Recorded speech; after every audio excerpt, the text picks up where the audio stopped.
Hello everyone, welcome to the 12th episode of Coach B Weekly. I'm Ethan Woy, here with Coach B. Coach B, before we start breaking down games, how many coffees have you had since getting in here at 5:30 this morning? Actually I haven't had any. I've been drinking a little bit of coffee here and there lately. Okay. Just trying to, get my mind back up, and I've really made a focus on when I have a couple cups, during the week, I got to push myself not to have a routine of continuing every time I need to get up. So today was a day I'm just going on pure adrenaline. I envy you there. I made a pot as soon as I got in the morning. So, and I'm kind of dragging here, but we're going to get through You're it. not alone. I know a lot of people are Right. But hey, get 2 wins in Brooklyn, so it's okay to feel a little tired after that. We'll start with talking about being in Brooklyn. Cologne is now 6-0 in the last 3 seasons in Brooklyn and 14-4 over the past 10 seasons in Brooklyn. This is a tough league. Any team can really beat any other team. So what do you feel means why there's so much success in Brooklyn? Well, just winning on the road is something that you have to know how to do. The team has to really have a player-driven mindset, winning on the road. And going into Brooklyn specifically is different than any road trip that we ever go on.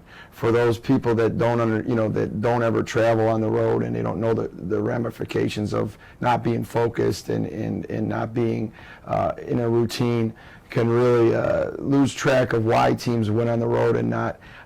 Being in Brooklyn for us was different, and we had to really focus on doing the best job we could to not get crazy out of our routine with the way that the whole arrangement is. We're staying right in Brooklyn Heights, which we actually walk to our game when we play St. Francis of Brooklyn, which is more unique than anything. And then also LIU is just a couple miles away, but then it could be a 15-minute bus ride because of the fact that you're in the middle of Brooklyn traffic. So you got to kind of get used to it. And I think over the years of myself being here and the staff being so stable and being here now for a number of years, I think we're used to knowing that, hey, we've got to be on top of this and on top of that when we eat and when we do this and that, just so that way we don't get crazy out of our routine, completely stay focused in what we're doing. And I think that the success has been just a true testament of a focus on having a great, healthy routine and the players really understanding what it takes to win on the road. Now, the first victory on the road here in Brooklyn was against St. Francis Brooklyn, 61-54. Came back and defeated them after losing at home to them earlier in the season. What changed between the meeting in Brooklyn and here at the Chuck? Well, both games were pretty close. The game at home, we got off to a nice start earlier in the year, and then they inched their way back in, and as the grind of the game went on, we didn't do some things that we had been training to do, and we let that go. And I give St. Francis of Brooklyn a lot of credit coming on into our place, and they really they were the ones that finished the game strong, and it was a tough loss for us, but they did a good job over here of doing what they needed to do to make us uncomfortable, and I think it was good for us. I think it was really good for us that we saw a team like that that's so well coached. Coach Thurston's one of the best coaches I know, and they're so well coached, and they do things to bother you, and they scout really well. And we had to go into this next game on Saturday, with the mindset that we knew that they were going to throw similar things at us that they threw and see how we handled them. And I thought the players did a much better job of handling them, especially in the second half, where we needed to really push forward and extend the lead. And I think that was attributed to everyone being ready to play, coming off the bench. We had good minutes off the bench from players, and I thought we had a steady dose of good leadership throughout the game. At the end, we need to finish better. We needed to finish that game better. We got sloppy in the last 2 minutes. We should have closed that out better, cleaner, more focus. But for the bulk of that game, I thought we did a good job of keeping our focus, and ultimately we did enough to win. You mentioned about the kind of poor finish in that game. Had pretty much a strong finish against LIU Brooklyn, a 64-54 win there. In the fourth quarter, the team went 6 for 13 from the field and made all 10 of its foul shots to pretty much ice the game. What was the difference there to have that success in the fourth?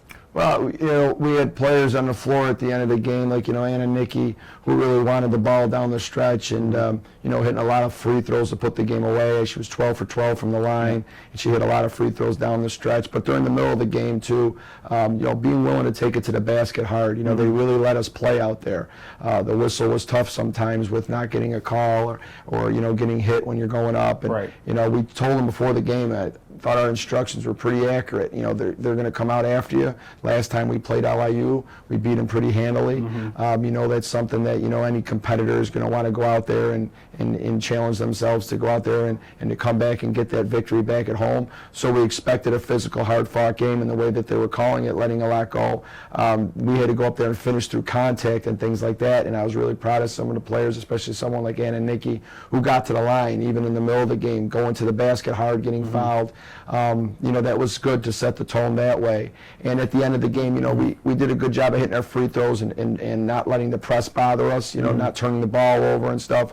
At the end of the game, though, we have to have that energy, that energy, whether we're up 10 or 8 with 30 seconds to go, 15 seconds to go. I never want to see the energy go down a second, no matter what the score is. And so we're working on that right now, and I'm really challenging, especially the upperclassmen, to constantly have that energy, no matter what the score is, finish the game. It's something I talked about last season, about how well we did that, especially down the stretch. Even when we had great wins or tough losses, even on our last game against UConn, where it was a one-sided game and we were fighting all the way to the end, we finished that game, and we've got to continue to understand the importance of that, not to look at the scoreboard and give your level of energy, whether the score is out of reach or not, just always playing hard.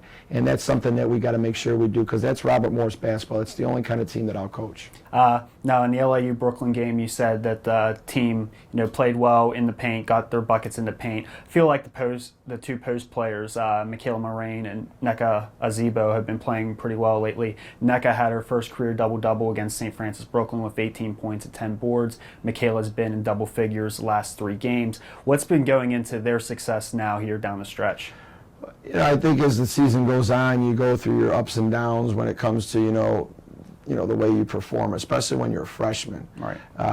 You go through those moments where you have your moments where you feel like you really got it, and then all of a sudden you get knocked back down where, things got difficult again. The best thing is experience. The best thing we could ever have is experience. So she's gaining valuable experiences right now with him when it comes to Nneka. That double-double was, something that people would look at and say, oh, she's going to be great. She's going to be dominant. She's going to be this. She's going to be that. In that moment, you could see the talent and you could see the passion and all that. What she has to do, and like any other freshman has to do, is be able to take that moment and learn from it with experience and not get too high and not get too low. She needs to have strong humility where you don't think too much of yourself and you don't think too little of yourself. You go with a steady mentality about that every day you're going on the floor or you're with the team or you're doing whatever you're doing with a steady mentality with humility. And that, everything that good's going to happen for her or for any freshman on this team is going to be about how much humility they have and how they take their experiences and go forward with them. You mentioned Nneka. Who else did you mention there? I said Michaela as well. She's been in double figures the last 3 games. Yes, Michaela, in a different situation, being a junior, we expect her to already have a lot of valuable experiences. Right. She's played in 2 conference championships. She's went through the grind of seasons. She's somebody that should be mentoring in with Nneka, showing her that, when you get into these situations, you got to mentally be able to handle them. Don't let the moment surround you with all types of pressure and anxiety and tension, because that kind of stuff makes you less than what you are. Right. You've got to be able to handle those moments. You've got to be able to say, I prepared for this. And with Michaela's situation, she's shown some games where she's come out and done what a junior center with her ability can do. The game at Wagner, going 8 for 8, and really finishing around the basket. Last night being a steady dose of finishing around the basket. Those kind of games can only catapult Nneka to see, hey, listen, Michaela keeps a steady, humble mentality. This is how you do it. Coach can talk to me all they want about it. Coach can bring us aside and talk to us about when you get in this spot and when you get in this spot. Michaela going out there and showing her and doing it, that's the best example she could ever have. It's got to be player driven. Well, I'm going to say with both them playing at a high level right now, that only, Michaela can look at NECA and try to raise her level, and NECA can look at Michaela and try to raise her level. So, with both of them playing well, it not only looks good on the score sheet, but it also looks good in terms of just raising their both individual and team levels. Absolutely. Now let's go into this weekend.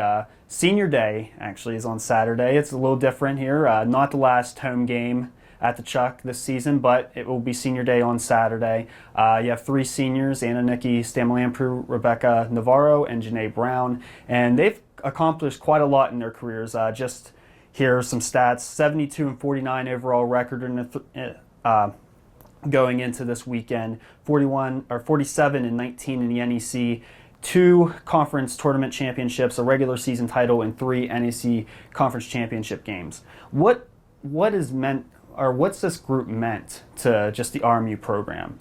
Well, you look at this class here specifically, and this class, when they were freshmen, came in and had a great freshman year, all 3 of them.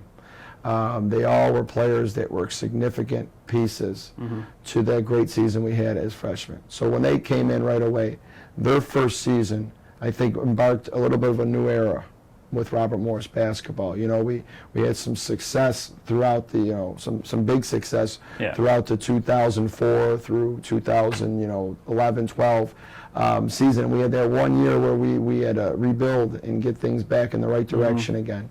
And that team that struggled the year before with Ravelli and with Natalie, and when they were all freshmen, that team really started things and catapulted things going. And this freshman cast came in, and they were the missing pieces. And you could see that by how much we jumped from the season before to that season. Those players that were here the year before, when we struggled, when we fought real hard to win every game, and we lost some close ones, and we were down to like 7 scholarship players dressed. You had a softball player. Had a softball player that walked on. It was really tough. We had 3 ACLs in the same season. And that was a very, very difficult year. But those kids really set the table, and what we needed was those missing pieces. And this freshman class was those missing pieces. Right.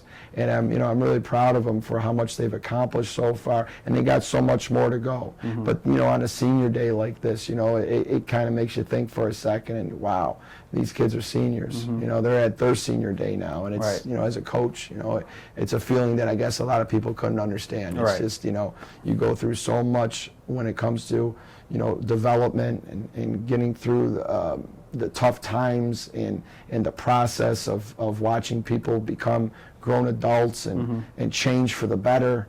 You see all that kind of stuff, and then you look at it, and that day really signifies that. It really does, and it's hard, I know, because the players probably look at it and say, wow, I'm almost there, and it's a little nerve-wracking, but it's going to be all joy for us. It really is. It's going to be all counted joy. We're all going to look at this and say that this is a day that we're appreciative and thankful that we can go onto the court and play this game together. And as seniors, we're all healthy, and we're all in the middle of a great servanthood of a team, and it's outstanding. Now, beyond the Senior Day festivities, you have Wagner on Saturday, as I mentioned, and Mount on Monday. Both teams have been playing better as of late. Mount picked up a big win, I know, recently against Sacred Heart. Wagner now has 2 conference wins. They're starting to turn on a little bit. What's going to go into this weekend to, extend this winning streak? Well, you got to focus in on the next game, like we always say on Saturday, and know that Wagner is a team that's going to be tough. They gave us a hard battle at third place. I mean, we pulled away late, but that game was a tough battle. There's a lot of energy in that program. You could see that with the change of coaching staff and the energy going forward, that they're changing things up a little bit there with the culture and the passion. So I have a lot of respect for what they're doing and how hard they're working.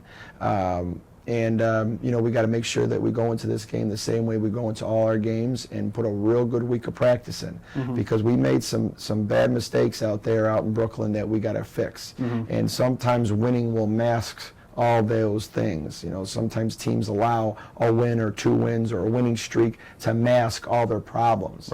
And I've been through this too many times to allow that to happen. So, as we're winning, you want to be able to enjoy it, but you got to enjoy it at times. You enjoyed it last night, you enjoy it today on your day off and whatever it is you're going on, and then you come back ready to work. And that's what we have to be ready to do this week. What's going to go into winning a game on Saturday is going to be how hard we work this week and how much we don't allow things to block out the things we need to get better. You know, we can't mask our problems. We've got to go out there and take them head on, whether it was a win or a loss. And on Saturday, we're expecting a very tough battle, and we can't allow anything to distract us. We can't allow the festivities of a senior day to distract us. We've got to know that that's a great moment, and it's all joy, and we're happy that we're being able to do that.